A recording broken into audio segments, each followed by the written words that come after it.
I feel like I took a little bit for granted winning. You know, I had a phenomenal year a couple years ago and won 3 tournaments, and I'm like, man, this is just easy. And then last year, I just never got that opportunity to win. I had some close calls, really close call at Watts Bar. I'm in second place in the last minutes, and I just, you know, I just realized that every single win, you have to cherish them, because you just never know when your last one's gonna be. You gotta take a step back, and so I'm really gonna enjoy this one. There you go, right there. That's what we're after right there. This is called the freeloader, and this is actually a VMC head. This is a hybrid jig. This is actually a head I helped design with them as well. It's been out for a while. This is actually a Spro hook, or a hybrid Spro hook, which is really a key there. And this bait just has a different action. What it does is it just obviously triggers some big ones into biting. 6'6", yes sir. Unreal. Woo! You know, Newell called it the shake and bake, and that's sort of what it was. You know, you cast it out there, you shake it, and that action of that bait was what triggered those big fish from Guntersville to bite. And you wouldn't necessarily think that. Sometimes big things come in small packages, and that freeloader right there is what did the work. Boom, baby, yes sir. There we go. Oh my gosh, that freeloader. Oh man. So the key rod for me this week was my 7-foot medium action signature series rod from Duck and Fishing.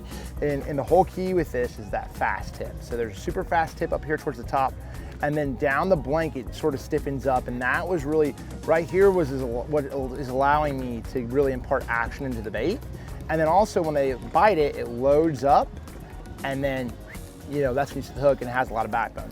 You know, I would have never thought in the beginning of the week I would have had, you know, caught that many big fish on a 7-foot medium action rod, but that is one of my rods that I've just caught a lot of really big fish on. Another thing with that, I'm throwing 10-pound fluorocarbon with an 8-pound braid. Huge deal. So that's Suffix 10-pound fluorocarbon, and then the 8-pound Suffix nano braid is really what makes a difference when cutting through the water. Ultimately what it does is it just basically allows that bait to really have a really good action, and if you throw a heavier line, it just drags a lot more, and so I think that was a big key as well. Yes sir. Yeah, baby.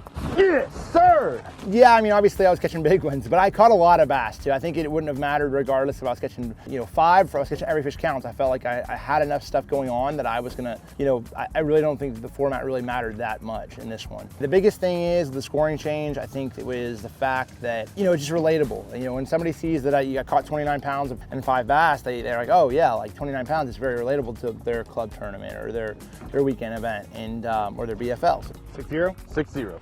Okay. That's awesome. Yeah, that's what we're talking about. That's the ones you need to win this tournament. You know, I think it's like my 4th win on the TBA. I've never fished a major tournament on Guntersville, so it's just a pretty good thing here. But the TBA, I love it. You know, I had a 2nd place finish at Watts Bar last year. I've won a couple on Chickamauga. I've won a Toyota series on Pickwick, and so like it's just this time of year I gel with it, and I want more tournaments this time of year on the TBA. Please, thank you, MLF, please.